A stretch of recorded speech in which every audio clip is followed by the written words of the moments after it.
Toshkent tumani axborot kutubxona markazi taqdim etadi. Sohibqiron Amir Temur 1336-yil 9-aprelda Kesh Shahrisabz viloyatining Xo'jailg'or qishlog'ida dunyoga kelgan. Uning otasi Amir Muhammad Torag'ay Barlos ulusiga mansub beklardan, bahodir jangchi, ulamoyu fuzaloga ixlosmand, ilm ahliga homiy va ishtiyoqmand kishi bo'lgan.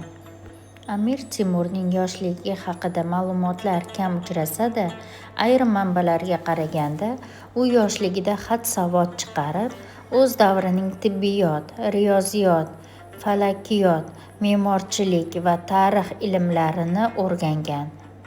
Amir Temur bilan suhbatlashish sharafiga muyassar bo'lgan buyuk arab faylasufi Ibn Xaldun Jahongir Amir Temurning turk, arab, fors xalqlari tarixini diniy, dunyoviy va falsafiy bilimlarining murakkab jihatlarigacha yaxshi o'zlashtirganini ta'kidlaydi. Amir Temur siyosat maydoniga kirib kelgan paytda Mavronnahr Mo'g'ullar istibdodi ostida bo'lib, Chingizxon va Botuxon bosib o'tgan shahar va qishloqlar vayronaga aylangan, suv inshootlari buzib tashlangan yoki ishga yaroqsiz holga keltirilgan.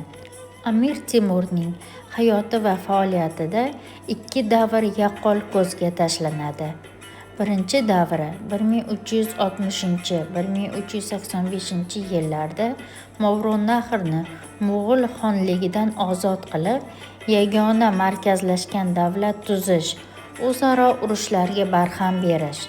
Ikkinchi davri 1386-1405 yillarda esa 2 yillik, 3 yillik, 5 yillik deb ataluvchi boshqa mamlakatlarga yurishlari bilan xarakterlanadi.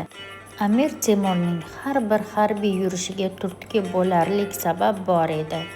Bu sabablar o'z davlatining chegaralarini mustahkamlash, tashqi dushmanlardan himoyalanish, karvon yo'llarini turli yo'l to'sarlardan tozalash, xiyonatchi, sotqin, aldamchilarni jazolash, bo'ysunmaganlarni itoat ettirish, o'zining siyosiy ta'sirini kengaytirish kabilardan iborat bo'lganligini tarixiy manbalardan bilib olish mumkin. Amir Temur insoniyat tarixidagi eng qat'iyatli shaxslardan biridir.